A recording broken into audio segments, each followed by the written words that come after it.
Ny valo Desambra, Justin Rajoro. Mpanakanto, mpilalao teatra, mpanoratra tantara an-tsehatra i Justin Rajoro, izay teraka ny valo Desambra 2025 tao Ambodinan-dohalo. Izy mitaranaka fahaenina amin'ny Agamainty. Rajoro Arivony ny tena anarany, fa ny hoe Justin Rajoro dia anarana nentiny teo amin'ny sehatra ny zavakanto fontsiny ihany, sady nahafantarany be sy maro azy ihany koa. Tany Fianarantsoa no nahalehibe azy, taizandrainy be. Anisan'ireo sekoly nanovozan'ny fahalalana ny sekoly tao Ambojatovo, izay sekoly nanana ny lanjany tamin'izany fotoana izany.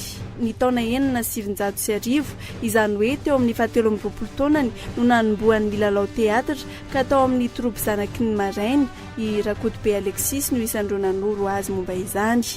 Ny Alarobia 15 Aogositra no naseho ny Antsihatra voalohany indrindra tamin'ilay tantara mitondra ny lohateny hoe Melinina. Roa taona tao aorian'ny namorona ny hira teatraly.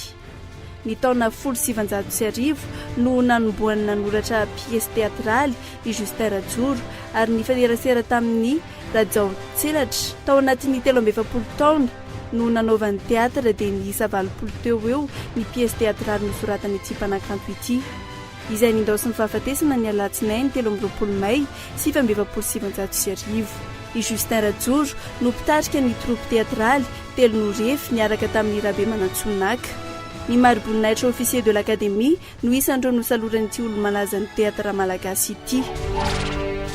Valo Desambra 4 ny keny parlementa frantsay ny fangatan'ny ministra rarambahiny frantsay Gabriel Lanoto ny amin'ilay vola 520 tapitrisa iray ambulanja hoentina manana amin'ny fiatrehanany ady teto Madagasikara.